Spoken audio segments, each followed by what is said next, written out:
urakoze cyane abariho bakurikira ikiganiro nabo nibabe maso nibabe maso uriya n'umwanzi ukomeye wateye mu muryango kandi ahateye adashaka ineza kandi aza gahoro gahoro n'inka ya shitani ndavuze irunguruka arajya kuri chat kandi ntiyiriwe ahangaha umwana akeneye ko buriya nko mu giturage umwana mama wamujyana nko mu murima gahinga muhetse byibuze baba harimo icyo kintu cya communication iyo communication iri hagati yabo ituma umwana arushaho kumva akunze mama we noneho rero uriya washimbujwe telefone ari akantu kigeze guhita ku ma WhatsApp ngo umwana w'umunyeshuri babajije ngo yifuza kuba iki ngo yifuza kuba touch telefone ya touch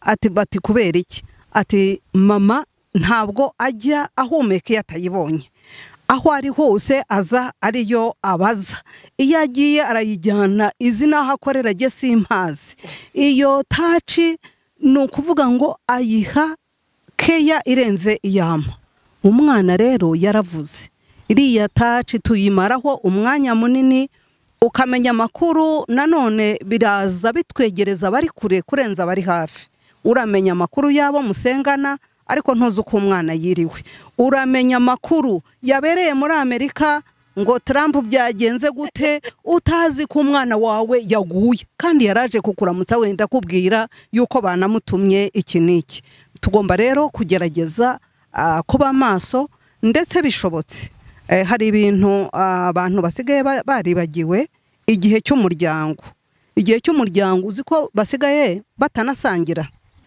babyeyi mwashakanye cyangwa n'abari mu nzira zishakana cyangwa n'abandi bizabaho wenda bakababyara batabiteganije ni mwishyiremo yuko ni bubisobanukirwe ngo umwana atangira kumva igikomere cyangwa gitangira kumugiraho ingaruka ari mu nda ni mwige kubana amahoro ni mwige kuvuga amagambo meza niba munatwite bitari muri gahunda ni mwumve ko ari gahunda y'Imana murere neza kiri mu nda ugira amagambo umubwira ugira yubwira nyina mama nawe ugira yubwira papa gira yubwira abantu wa mwana arimo arumva icyambere ajya bamenyeshe ngo umwana dufite mu nda arumva kandi atangira kubaho akiri mu nda agatangira no kuviva ubuzima bw'ejo hazaza akiri hano mu nda.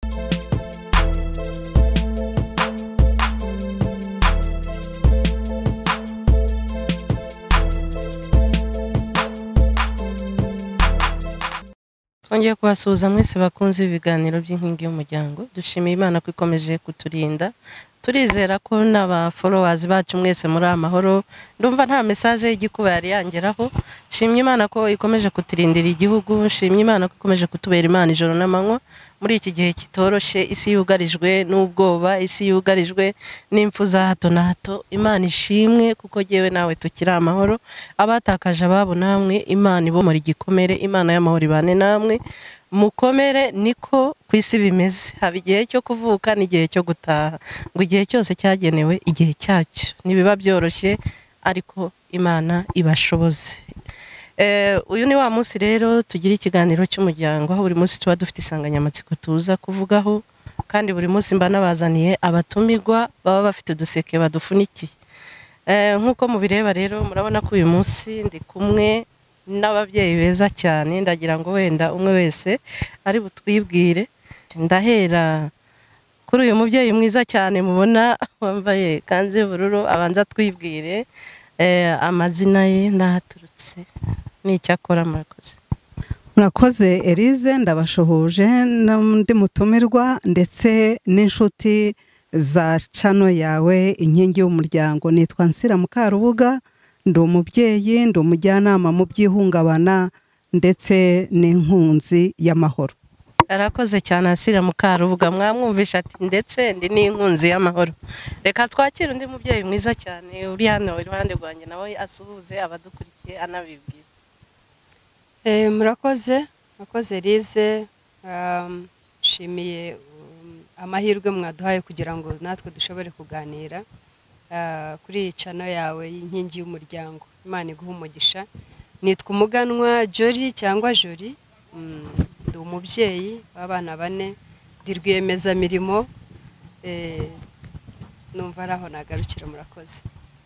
Mwabumvisha abatumirwa bacu uyu munsi, murabona ko ari ababyeyi beza cyane buzuye ubwiza bw'Imana. Uyu munsi rero turaza kuganira turebera hamwe uburyo iyo umuntu akuze muri sosiyete adahabwa agaciro, haba ari agaciro, haba ahantu henshi hari inguni nyinshi umuntu ateshwa agaciro bitewe n'impamvu zitandukanye. Uyu munsi rero turi burebere hamwe ese iyo umuntu atabikize ibyo bintu bishobora kugira izihe ngaruka, haba ari ukumushatse, haba ari ukubaturukaho, ari kumuturukaho. Ubwo iyo byagiye kumushatse n'umuturukaho biba byagiye muri wa muryango tuvuga, bishobora kugira izihe ngaruka cyangwa se ni gute umuntu yabikira kugira ngo arinde amahoro ya wa muryango. Ngira ngo rero ntarabatindira, ndagira ngo wenda umpere ku mutumirwa wacu umuganwa Juri, ariko Juri ubundi waruraho? Muraho neza. Business biragenda, ariko banza unibwire n'abagukurikiye ubundi ukora iki, washaka guteza imbere yamenye ukora iki? Yego murakoze. Njyewe mfite company cyangwa se mu kinyarwanda company ni ikigo, ni sosiyete ikora amasuku, ikora isuku, turasukura, tugakora jardin, mbese gahunda yacu ni ugusukura kugera ku mpera y'isi uko Uwiteka azadushoboza. Mwamwumvisha umutumirwa wacu kandi ngira ngo mureba ko asobanutse, hari aho yanyuze akakora isuku, ngira ngo ibintu byose byasobanuka. Imana imuhe umugisha. Ndagira ngo rero atangire asa nk'udusangiza inararibonye ye ku buzima bwe bwa buri munsi. Ubwo wenda ibyo nza kumva nkeneye yuko musobanukirwa kurusha ndagenda mubaza, ariko ndagira ngo adusangize ubuzima bwe bwa buri munsi, ariko anabuhuza n'ubwo abandi agenda yumva hirya no hino.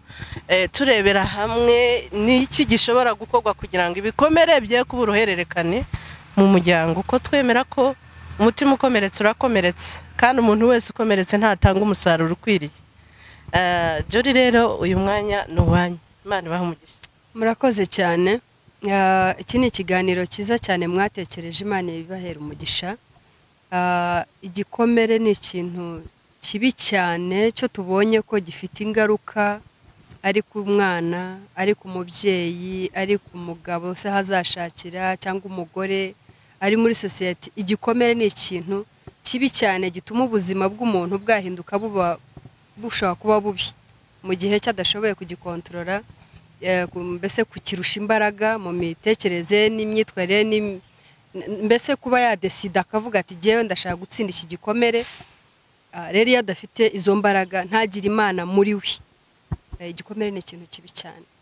Ndagira ngo rero mpere inyuma. Igikomere iyo umwana yakomeretse guhera mu nda, twavuga umwana ubundi abaho uhereye mu nda.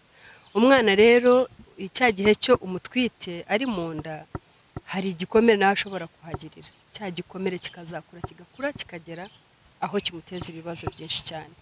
Ni ukuvuga rero ngo umwana igihe cyari mu nda hakabaho yenda kutumvikana ku ababyeyi bombi, bakabaho mu mahane, bakabaho mu bihe bitari byiza. Wa mwana nawe yakira kuri bya bihe byo barimo. Hari n'umwana nyine ukomerekera mu nda, hari ababyeyi bashakanye bombi bagasezerana, ariko hari n'ababyeyi, hari n'abantu bahura nyine umusore n'inkumi akaba yatwita, wa mwana agakurana cya gikomere. Kuba se yenda ataba hafi aho ngaho ngo yumve ijwi rye, kuba se babaho barwana, cya gikomere wa mwana cyakirira mu nda agakurana nacyo. Aho rero umwana avukiye niho ushobora gusanga umwana umukorera ibintu byose bishoboka, ariko agahora yijimye, agahora afunze isura.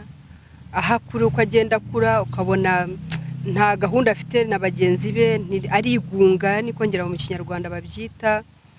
Ukabona ubizi neza rero ushobora kuba yaraciye muri izo nyigisho, hari ubwo aribona wa mwana akabimenya. Noneho wa mwana arakuze rero aje kuba yenda umukobwa mukuru cyangwa umusore mukuru mu bandi, nabwo ugasanga ni ikibazo. Niba atigunze, ya mahane yakiriraga mu nda akana yasohoreza muri bagenzi be bamugose, ugasanga ahora ari uw'intambara, ahora arwana, ahora cyangwa se bikaba byaramujunjitse gusa agahora ajunjamye atavuga. Igikomere ni ikintu kibi cyane.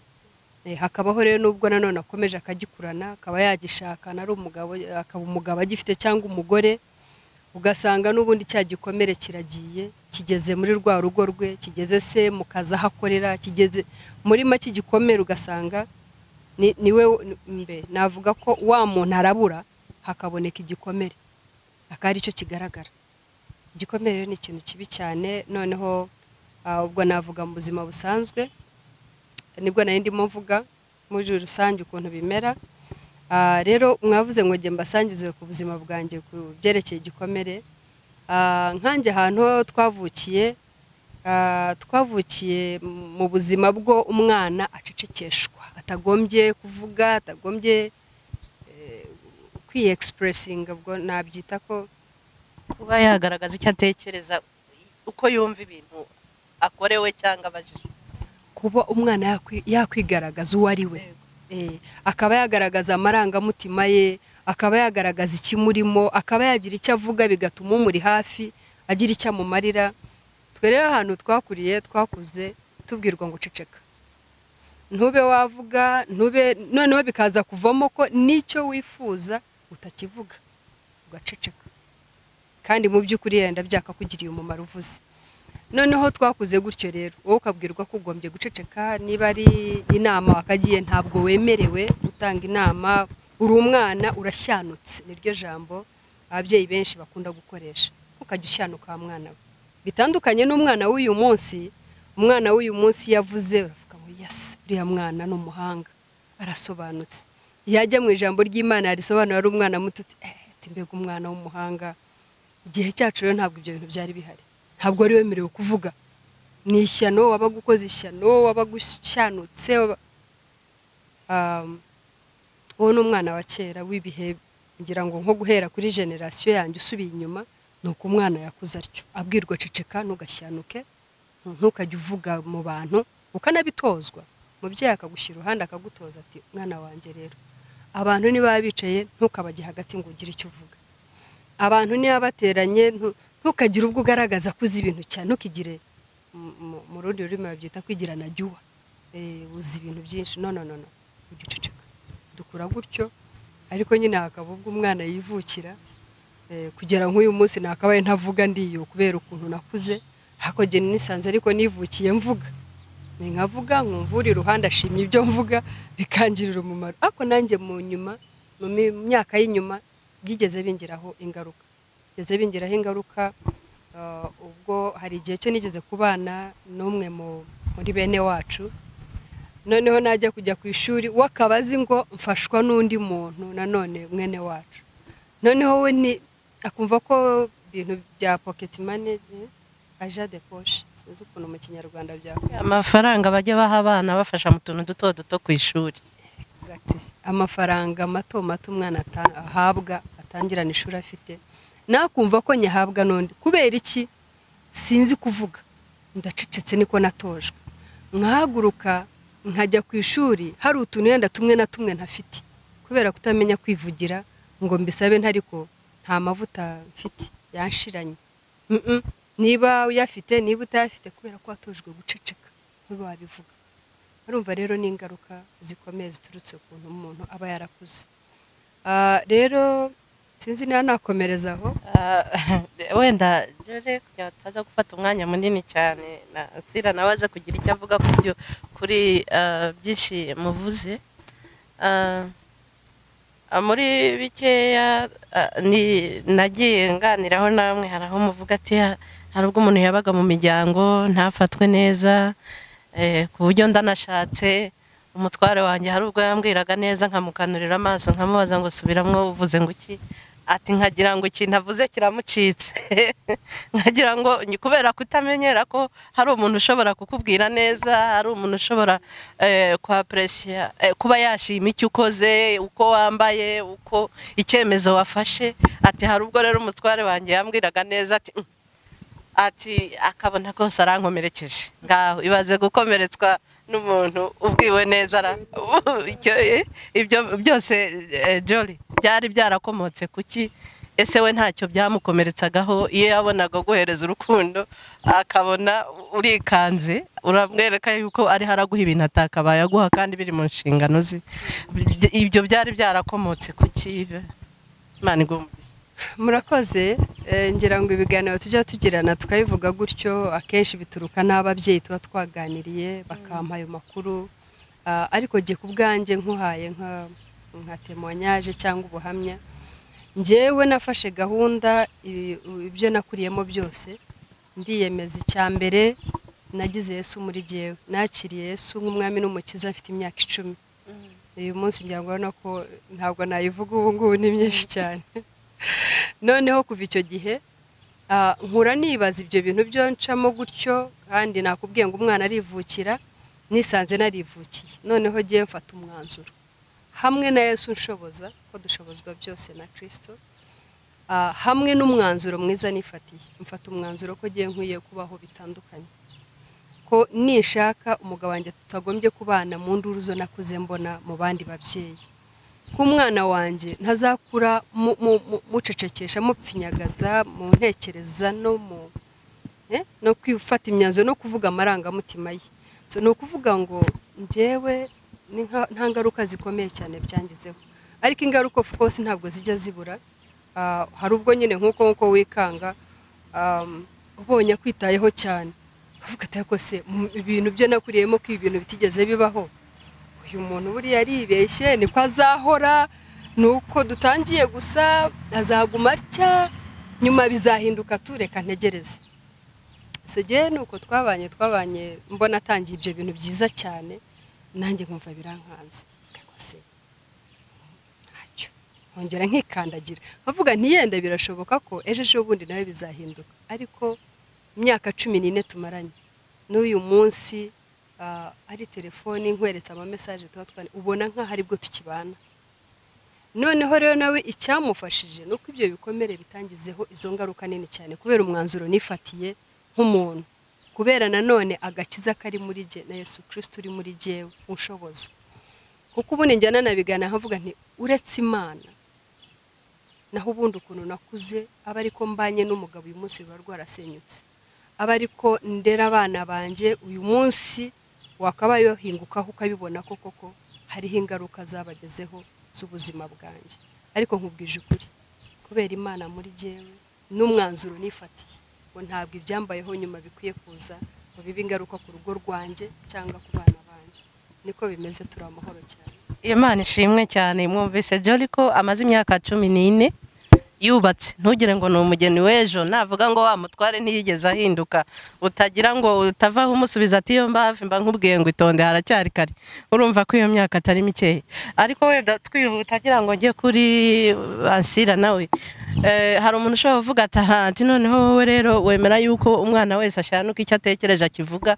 ati buriya wasanga abana bari babandi baza bakabwira umushitsi ati haguruka cyangwa abwira ati nzanira icyo akavuga ngo hoya ese ni icyo washatse kuvuga ni murakoze ntabwo ari cyo nashatse kuvuga ubundi umwana uko umureze nikakura none je nafashe gahunda ntabwo nzabapfinyagaza kwa kundi uko je nakuze ariko nanone ugira uburere umuha ukagira umuyoboro umuha kandi wa mwana abana bacu burya barumva kandi twavuze ko bahera munda niho yumvira hambere iyo yumva ari munda akaba ari amahoro useka unezerewe byiza amahirwe ukaba ufite uwo mugabo mwiza cyangwa umugore mwiza mugahora munezerewe wa mwana ahera hariya aha kuriye rero noneho niho utangira kumubwira za kirazira mubwira kirazira guhagarara hejuru y'umuntu ukamuvuga ibi nibi kirazira gusanga umuntu arya ugahagarara iruhande rwe kirazira kubona umuntu yinjiye mu rugo ntumusuhuze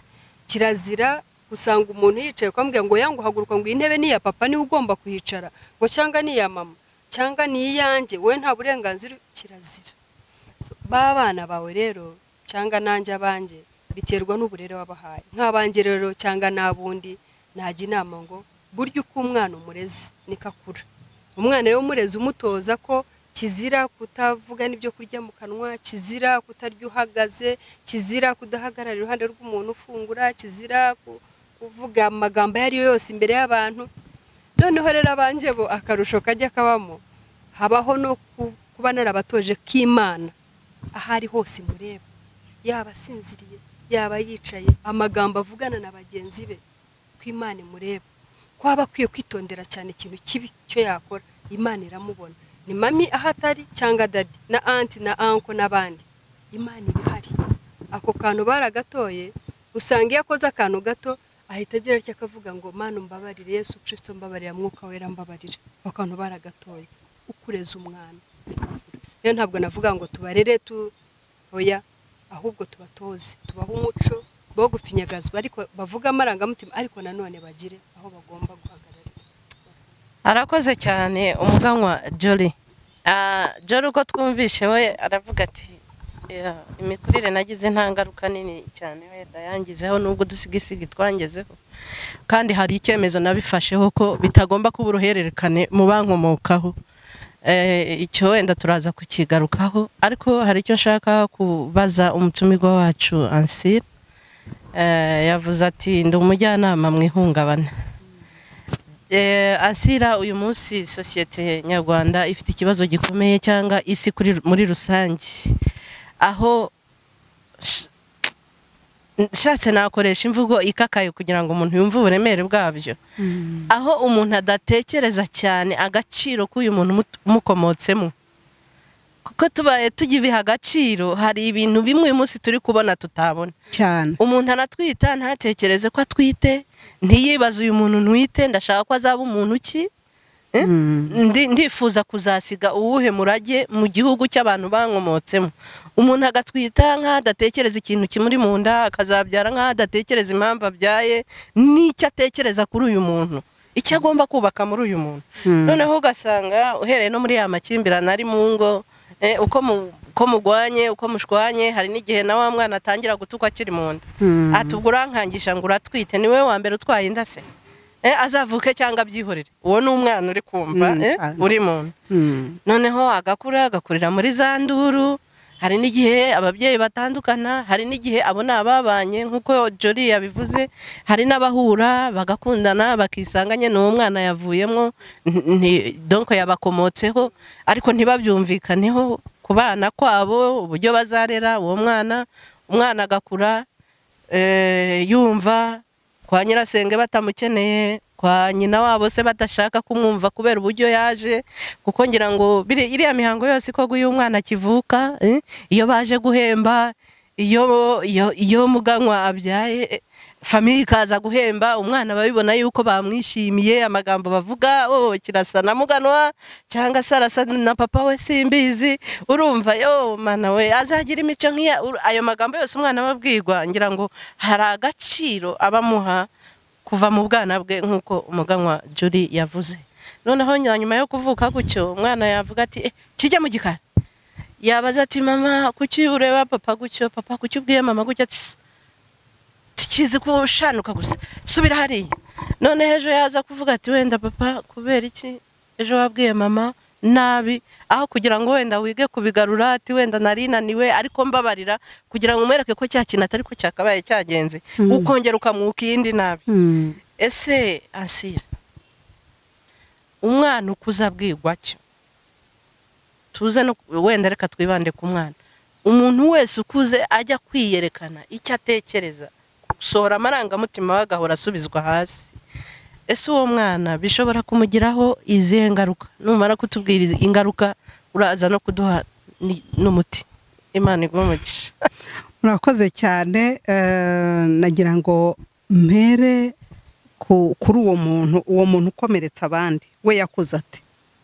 No kubanza kureba ngo uwo muntu yakuze ate, yagiye kubaka umuryango ajyanye iyihe gahunda, kuko buriya niho bipfira. Abanyarwanda baciye umugani ngo umwana apfa mu iterura, cyangwa se ngo ujya guhinga aratangira. Buriya kenshi rero iyi miryango iriho yubakwa imeze nk'itateguwe. Uriya mukobwa cyangwa umuhungu ajya kubaka urugo atiteguye, ubundi umuntu yitegura ate? Buriya abantu benshi tubona bagenda, umuntu ni umunyamahanga iwe, akaba n'umunyamahanga ko wagiye gushaka, ntabwo aba nzi ngo ndinde uwo ngiye gushaka ninde, akunda iki, yanga iki, nkunda iki, nanga iki, ni hehe mfite intege nkeya, ni hehe mfite imbaraga, njyanye iki. Kuko urugo niba ari urwa babiri, buri wese yakagombye kuzana umusanzu kandi mwiza, noneho rero umuntu afata bya bikomere ni umutwaro mubi akawujyana mu rugo, undi akazana umutwaro mubi nawe akawujyana mu rugo. Bivuze ngo bwa mbere na mbere bari abantu bashakanye batiyizi batanaziranye, bagatwita rero buri wese na bya bikomere bye abizanye. Ntabwo abizanye kubaka, abizanye gusenya, kandi ntabwo abizi. Kandi burya baca umugani nanone mu Kinyarwanda ngo ibuye ryagaragaye ntiribarikisha isuka. Yaba nimenyaga nkamenya ngo ndakara gute, umuntu ndakaza byagenze gute, nabirinda undi. Ariko siniyizi, niyo mpamvu iba koco hano na koco hariya, kandi inkube ebyiri nyine mu kirere urumva zibyara umurabyo ukomeye cyane. Bagatwita rero wa mwana muri yo rwaserera, muri bya bikomere. Yabivuze Jori, izina ni ryo muntu. Iyo umuntu akomeretse nawe arakomeretsa, kandi burya iyo udakize ukomeretsa nabi. Nukuvuga iki? Niba nifitemo ibikomere nakagombye kumenya ngo ndabana nte n'ibyo bikomere mfite ngendana. Hari icyo yavuze ati jewe nagize amahirwe ntibyangiraho ingaruka. Kutamugiraho ingaruka ntabwo ari ubutoni arusha abandi. Yavuze ko ari Imana, ariko kandi hari n'impano iba yaraduhaye. Mu mwuga wacu tubyita ubudaheranwa, babyita resilience. Iyo umuntu adafite resilience muri we, imbaraga, ni hahandi umwe ashobora gutsitara akarira akavuza induru, undi agatsitara agashinyiriza. Ubwo rero icyo cyo ni ikintu gikomeye cyane, kandi ntabwo tugomba kuvuga ngo abantu bose babifite ku kigero kimwe. Uriya mwana rero yavukiye mu bikomere, ni ukuvuga ngo nawe burya hari, urabona leta yacu yavuze iminsi igihumbi. Iriya minsi igihumbi niya myaka 5 ya mbere umwana arubakeka cyangwa agasenywa. Uravuze rero uti igikomere cyangiza gite umwana? Biriya ni ubwonko, ni ukubaka ubwonko bw'umuntu. Ubwonko bw'umuntu uburyo bukoze ni nk'urudandi. Ni ukuvuga ngo icyo akoze ntibagishime cyangwa se bakamumerera nabi, rwa rudandi rwe ruzamo umwobo. Hagira ikindi kintu kitamwubaka hakazamo undi mwobo. Iyo myobo rero iyo ibaye myinshi akura ari igishwambara. Akura ari igishwambara, ntabwo yishima aho abandi bishimye, ntabwo akora aho abandi bariho bakora, ntabona ibitotsi. Najya kwiga ntazabasha no gushyiraho umwete ngo anatega amatwi by'umwarimu amubwira. Mu mibanire n'abandi, abandi bazaba bakina abe arabica. Na wa mwana ukiri mutoya niba namugurira n'igikinisho azakica. Ubundi kwica igikinisho ku mwana ntabwo ari bibi, hari igihe akica akora ubushakashatsi, ariko iyo wazakica ngo yangize n'idirishya rimene n'imodoka be yagitobora. Bivuga ngo uriya mwana yarangijwe bihagije, noneho nawe aragenda yangiza ibyo ahuye nabyo. Muri we ntiyishimye, mu mibanire ntameze neza, kandi mu mibanire n'umuntu, umuntu abana nawe ubwe ntiyibaniye neza, ntiyishimye, ntabaniye neza n'abandi. Icyo mugenzi wacu yatubwiye ngo yamenye Imana, iyo Mana kuri we nta nayizi, nta n'uwayimubwiye. Urugo rushwana ntabwo ruvuga Imana. Ntabwo bimitse Imana, bimitse Sekibi. Kandi abahanga mu bumenyi bw'ingo, mu mibanire y'abantu, bavuga ko buriya abantu bagomba guhora bafatanye. Baba bakundanye bagomba guhora bafatanye. Iyo barekuranye shitani iraza ikarunguruka. Satani yarungurutse akabona intege nke ku muntu, ubutaha zinjizamo agatoki. Nimumureka akakinjiza ubutaha zinjizamo ikiganza. Namara kwinjizamo ikiganza ashobora kwinjizamo ukundi kuboko, yarangiza akabahagarara hagati. Intonganya zikahahora, amahana akahahora. Uriya mwana rero akamera kuriya. Icyo gikomere rero niba atifitemo bwa budaheranwa muri we, ntabe afite ababyeyi cyangwa se abamukikije bamufasha, ntaba afite imiryango yindi karemano nk'itorero, nk'ishuri ryiza, nk'ahantu hande ashobora kujya akisanzura, ntaba afite n'igihugu gishobora kuba cyarubatse izi nzego zishobora kuba zifite abajyanama b'ubuzima cyangwa se abajyanama bw'ubuzima bwo mu mutwe ngo bamufashe, nuko azakura nta kintu azimarira, ntacyo azamarira abandi, ntacyo azamarira igihugu, nta n'icyo azamarira ibimukikije. N'ibimukikije ntacyo bimubwiye, niba abandi bakora n'umuhanda bakawica. Asira avuze ibintu bikomeye cyane. Nibagiwe ikindi yuko ibyo byose iyo bidahari, iyo miryango karemano agomba byibuze kugira umugira inama akamushyira abamufasha, kuko niba duhari hari imiryango myinshi, hari za RCT Ruhuka, hari amatorero agenda agira abajyanama mu by'ihungabana. Ewe nta nubwo ari no kuvuga ngo ni abaprofesiyoneri cyane, burya hari n'ababyeyi bazi gutega amatwi. Burya kugira ngo umuntu akire igikomere ni ukubona umutega amatwi akamubwira akababaro ke, akamushimira nubwo atabimara, ariko rero akabona umwumva. Kandi nanone bajya baca umugani mu Kinyarwanda ngo amaboko azaguha ngo yabona mwiramukanya. Umuntu yakubwiye neza, umuntu ashobora gukura afite abamubwira nabi, yabona umubwira neza, bwa mbere bikamutonda, bwa kabiri bikamutonda, ariko agenda biryoherwa, nta wanga icyiza. Arakoze cyane. Asira avuze amagambo akomeye atabonga, ariko ashoje avuga ikintu gikomeye. Atabona ba bandi nubwo leta yakubaka imihanda, we kuyica nta kintu bimubwiye.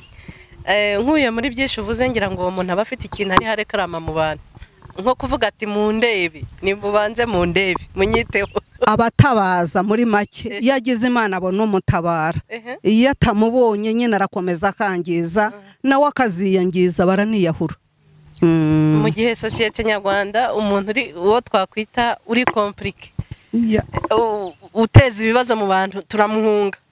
Umuntu wese amwegerayo, kandi nkurikije uko muvuze, ngira ngo abari havuga ati nyumva ndarushye, hari icyo shaka kukubwira nyumva. Abatabaza kandi akenshi mbere na mbere burya baratangiye gutabaza umubyeyi, ariko burya ababyeyi baramoko atatu. Hari umubyeyi utoteza, uriya mubyeyi utoteza ntacyo azamarira uwo mwana, ni nko guhungira ubwayi mu kigunda, persecuteur. Hari umubyeyi nawe victime, wa undi uvuga ngo ibyo nsaba nanjye sinabihawe, izo keyo nsaba nanjye ntazo nigeze mpabwa, mbabarira ntukiteteshe, si yo myenda usaba ngo ugiye ku ishuri. Uwo ni wa wundi victime, yabaye victime, none nundi ariho aramuzana kuba wa wundi wagowe. Ni ingorwa. Uriya no mubyeyi mutabazi, undi ni umubyeyi ngorwa, niba yaragowe nabo yabyaye, niba abandi bavuga mu Kinyarwanda ngo yibyariye ikishi nk'urutoki, akahora amubwira ko yamujujubije. Noneho hakaba rero no mubyeyi murinzi cyangwa mukiza, wa wundi umuha igituza akakegamamo, atizire kibondo, ngwino nkumve. Ashobora kuba ataramubyaye, ari nyirasenge, ari umuturanyi. Burya hari umwana ushobora kubona umuturanyi umurutira mama we cyangwa se papa we, akaba yagenda akamumenera ibye byose, yarangiza ati ndaruhutse. Nyaboneka iki kiganiro kiba gifite iminota mikeya, ariko iyo mikeya ugiye ufata kanya ukumva wenda wakuramo kamwe kakubera igisubizo cy'ikintu runaka cyari cyarayoberanye mu rugo. Baragira bati nyaboneka abo bantu bari komplike, abo bana bagoye mwibata, ni mubumve, bariho baratabaza, hari icyo batabonye, hari ikintu babuze, umutima wabo uraremerewe. Wivuga ngo kiriya sinzacyohereza kwa nyirasi, kiriya niko cyabaye, gihora gifite ibibazo buri kanya, arataka buri kanya, agataka buri kanya. Wenda arataka kuko azi yuko nibura yavuze ati ndababara mu nda, bwo ushobora kumuha amatwi ukamwumva nibura iminota 2. Aha, none Asira twihuta wenda dusa nk'abagana ku musozo.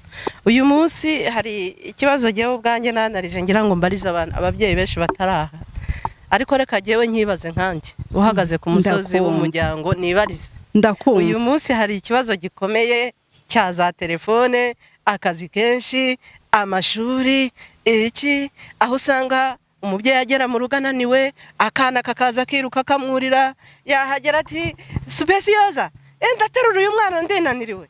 Umwana yashakaga kumubwira ko bamuhaye amata ashyushye se, cyangwa ku ishuri ticamubwiye nabi, cyangwa se yigeze gutaka kubabara mu nda ku ishuri, cyangwa se undi aravuga ati umva bujyanye uyu mwana akabagiye muri duje yavayo akajya kuri WhatsApp umwana akaza akamwaka telefone ntekereza ko impamvu abana banatwaka telefone babona twazibasimbuje akaza akagwanira na nyina telefone cyangwa na se ati mva mushiriraho televiziyo abareba abandetse kugira ngo aguhe n'umwanya ubone umwanya wo gucata umenye ibyabereye ku rusengero umenye ibyabereye hehe umenye noneho giye ikibazo nibaza ni rero hagaze ku musozi wo mujya kandi njya mbireba mu ngo nyinshi yongereho singenda cyane mu ngo ariko muri rumwe cyangwa ebyiri ngeramo hari utuntu twishi nanarize uwo mwana wabaye umukozi umwana akabuwa televiziyo haje na iPad ibyo bintu turiho dusimbuza ababyeyi ibyo bintu turiho dushaka ko bijya mu mwanya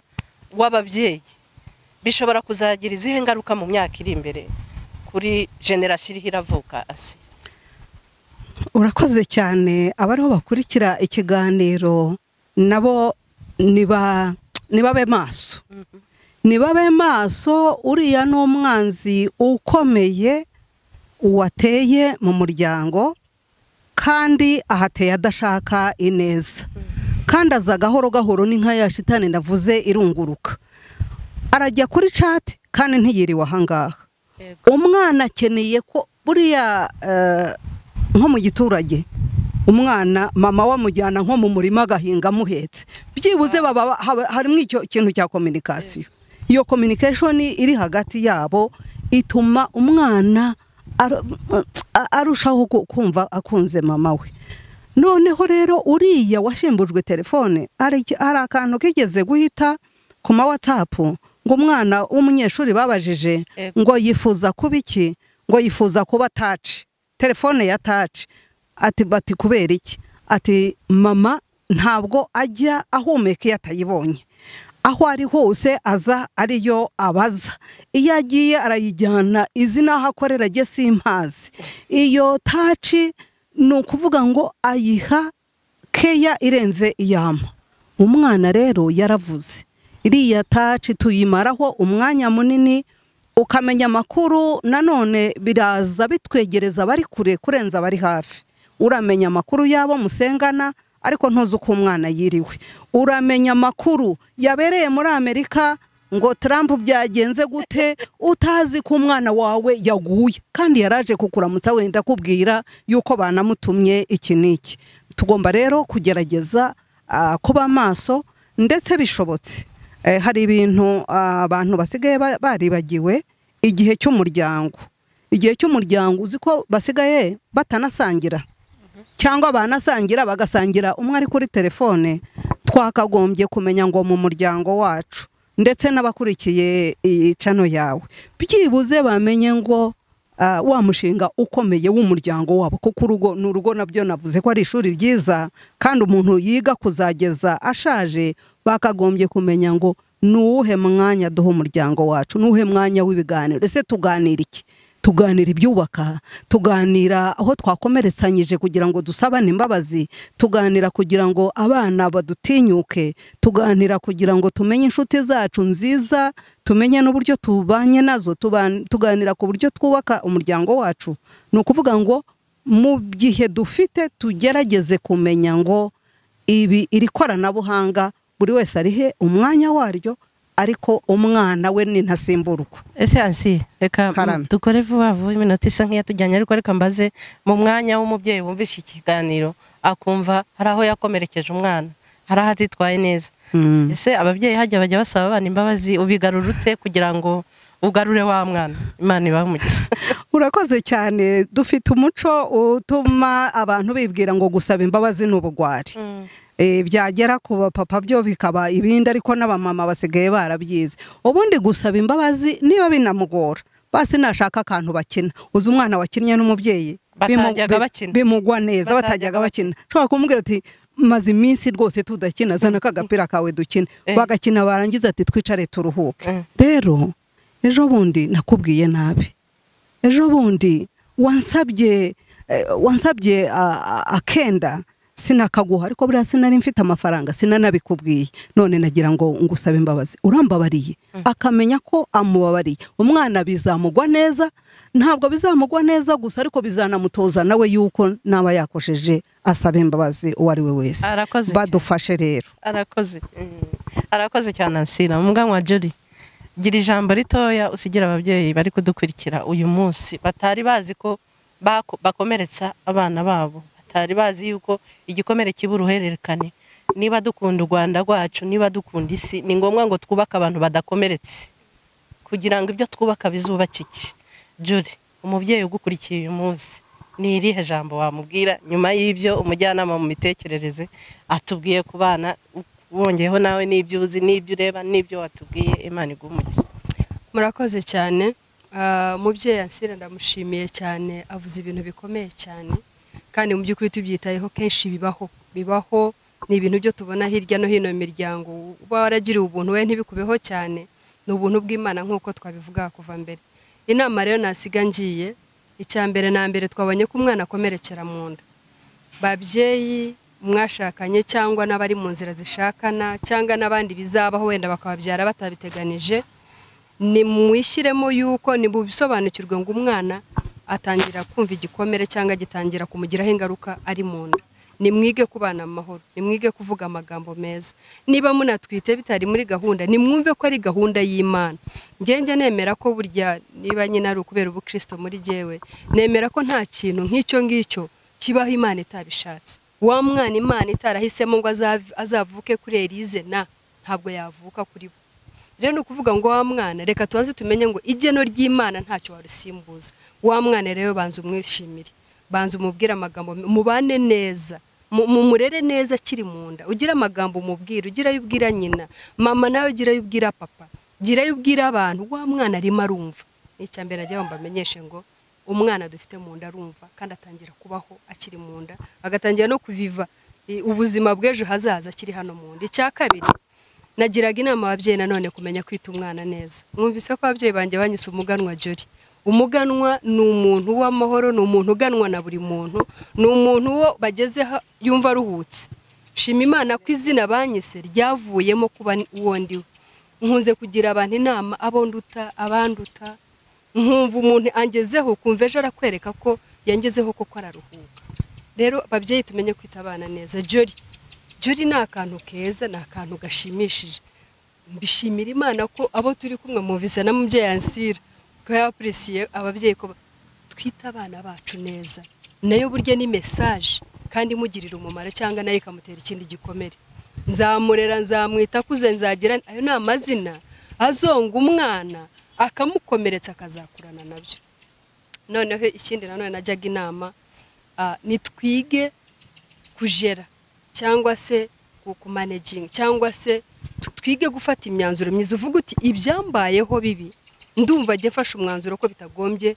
kubura herekanye binkomotseho nabaha urugero rutoya mu mbabarire yandi minota yanyu yagiye ariko nabaha urugero ruto rw'umuntu wakuranye igikomere aza kuva mu rugo abanje gushwana n'umugabo kubera ko akunda uko yakuze aragenda ageze mu kazi yashwana na boss ananirwa kumwihanganira kubera nyine bya bikomere nawe atazi nk'uko umubyeyi yabivuze ahari yasakuje agira ngo boss amwumva mutabare nawe ntiyamwumva boss biramurenga aramwirukana asohotse aragenda ageze mu rugo wa mwana amugezeho atireka genda ajya mukubisa urushyi agiye umwana azengerezwa nawe ashaka uko ahungahura n'imbwa iruma wa mwana akurizamo ibibazo urumva urwo ruhererekanye byose byakomotse kuri cya gikomere irwo ni urugero natangaga rero reka twige kujera cyangwa gushobora kwifatira umwanzuro mwiza wo kuvuga uti ibyaranze aho nkomoka reka giye byo kungiraho ingaruka bigeze aho ngaho reka giye mfashe umwanzuro wo guhinduka nka umuntu mwiza ubu rero abana banjye nshaka kubaha mfashe umwanzuro ko butandukana nubwo giye nakuranye nabwo umugabo wanjye ndumva afashe umwanzuro ariko ibyo byose tuvuze Imana niyo idushoboza udafite Imana muri wowe ntacyo uzageraho nshobora no gukurana icyo gikomere nagira amahirwe nashaka nasanga umutwaro uzi Imana cyangwa umugore uzi Imana akaba yanyomoraho bya bikomere byose kubera ijambo ry'Imana akoresheje tumenye Imana, tumenye Imana tuzatubonye byose dukeneye. Imana ibamugisha. Arakoze cyane umuganwa Jolly. Jolly hari akantu kamwe namwigiyeho ngiye kubwira abantu bose. Nta nubwo yarakazi yihangane dukunda kuvugana mu gicuku. Ni noneho nugeze mu kihe gihugu ugenda hari ubwo bafite abana mu modoka. Nka saa 5 saa 6. Ati yewe ati niko yatundi gusinzira. Ati ganza ni uri kunyobora kubera umunaniro. Ariko ntago nkunze kumubaza ngo kuki ugenda n'abana. Ntekereza yuko aba yagize imirimo myinshi cyane akavuga ati aho bigeze aho kugira ngo mve mu rugo mu gitondo ntaye saa 7 baryamye reka mba bungane mu modoka nta kundi. Kandi ibyo byatumye umuhungu we mukuru azi imirimo ya nyina. Hari ubwo usanga ariko mutuma ngo genda ngushakire ngo ya dosiye ngo genda ngo umushakire ngo ya dosiye ngo cyangwa ngo sindi buvuga izina ry'umwana we hano. Ati naka irukanga atuzi ya fagitire ya usanga umwana we azi imirimo ya nyina ahabika utuntu ngira ngo nyina aramutse agize n'ikibazo gito ashobora kuba yahita ahagarara mu cyuho cy'umurimo wa nyina kandi umwana we si mukuru. Umwana we n'umubitswa banga. Uzi kugira abana babitswa banga bawe birabubaka cyane. Nako nkavuge kuko usanga umwana atazi ngo nyina akora iki. Kuki mama yahisemo gukora iki? Ese kidufiteyeho umumaro ki kugira ngo nawe akure yubaha cya kintu papa na mama bakora ntagifate nk'ikintu cyabamutwaye gusa ahubwo abone ko nawe hari ikintu kimufitiyeho umumaro kubera ko aba yabaye umupatana buri munsi abareba abayumva ibyo avuga abayumva uko yishuzwa imisoro ngira ngo mukanya hari n'ibintu ashobora kutamusaba kuko yumvaga Rwanda Revenue nayo iramuhamagara buri kanya. Ubwo n'ubundi buryo dushobora gukominika ntabwo yarazi ko mbyanariza ariko ndabyanariza hari n'utundi namubwira turi kumwe. Utagira igihe cyo kuganira n'abana no guhomba cyane kuko buriya n'abanyabwenge bakomeye. Hari n'igihe ababyeyi bakora ibintu bazi ko abana batabizi nta na kimwe baba batazi. Tugomba kubareka bakagira uruhare tukabaha ijambo bakosa tukamenya uburyo tubakosoza ineza tukagendana nabo urugendo rwose kugeza naho nagira n'ibintu bikomeye ari wowe wazaza kugisha inama ntaze kuyigisha abandi bamuroha. Nk'ubu dufite abajene benshi bari mu muhanda bari mu biyobyabwenge barahajya kubera ko babuze muri wa muryango mutoya babuze ubumva ubagira inama ubereka uburyo amenya n'inzozi ze kuko ababyeyi ntibaba bazi n'inzozi z'abana babo ngo baganire bamenye ngo yifuza kuba iki hanyuma kuki ashaka kukiba azabigeraho ate kandi ibyo byose byubakwa umwana akiri mutoya. Amasaha n'umwanzi w'abantu iki kiganiro cyari gitangiye kujyoha ariko amasaha aragiye. Iyi message ntoya nasigira abadukurikiye ni yuko niba dushaka kubaka igihugu cyacu turahera kubaka umuryango. Abo bana turiho turarera nibo bazaba abayobozi bejo nibo bazaba abagabo b'abantu runaka abagore b'abantu runaka abakazana abakwe abayobozi abapastori abaganga abanyabapadiri nyabuneka. Haranira uvuga ati niba urunkomokaho reka azazane impinduka y'ikintu runaka muri iki gihugu. Nturere ntubyare nk'ubyayibuye byara nk'ufite ikindi kintu ushaka kubaka ku gihugu cyawe uhereye mu muryango wacu. Wumve ko ari n'inshingano uhabwa n'uwaguhaye kubyara. Hari n'abarubuze hari ababuze kubyara bakobotse amavi. Akandi ngira ngo soze mbwira abantu nyaboneka nimwumva abo bantu bari kuvuza induru bavuze ati umuntu ntaba komplike gusa abari haravuga ati si yose ni mu nyumve ndarushye wenda ufite umuntu uri komplike mu rugo ufite umwana ubona ugoranye ubwo wenda nibwo buryo yahisemo kukwereka. Hari nabisobaho nuko ansira atabivuze hari n'umenagura ibintu hari n'uwitora kanga kwiga mu ishuri hari ni abana bagira uburyo bwinshi bagaragazamo ko hari ikintu ari gusaba. Iyo utabaye umunyabwenge rero ngo ukibone ushobora kubaterera iyo ukazasanga umwana yarangiritse ku buryo utakimunaniye. Niyo ntego y'iki kiganiro nukugira ngo ducukumbure turebe ikibazo kiri mu miryango gihereye kandi ngo utabaza nyine atabarwa kare kuko abanyarwanda baravuze ngo ufata ihene ayifata igihebeba ntayifata yamaze kurenga.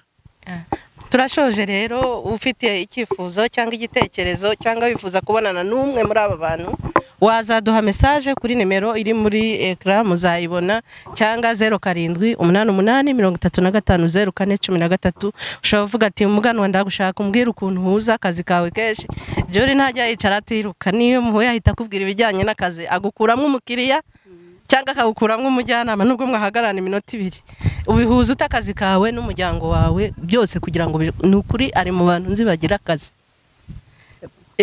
Ibyo twose natuvuze yanze kudukomozaho aba mama mwifuza kubonana nawe mwazanyandikira cyangwa mukampamagara nkabahuza. Imana y'amahoro hari wakwifuza ubujyanama ashaka kubonana na Asira wazampamagara cyangwa ukanyandikira nkabahuza. Imana ibaha umugisha. Sipiriyano wakoze gufata amashusho. Imana ikomeze kugirire neza naho ubutaha. Ndabashimiye mwe mukomeje kudukurikira. Ndabashimiye batumirwa bacu n'ubutaha nizere ko muzagaruka. Imana ibaha umugisha.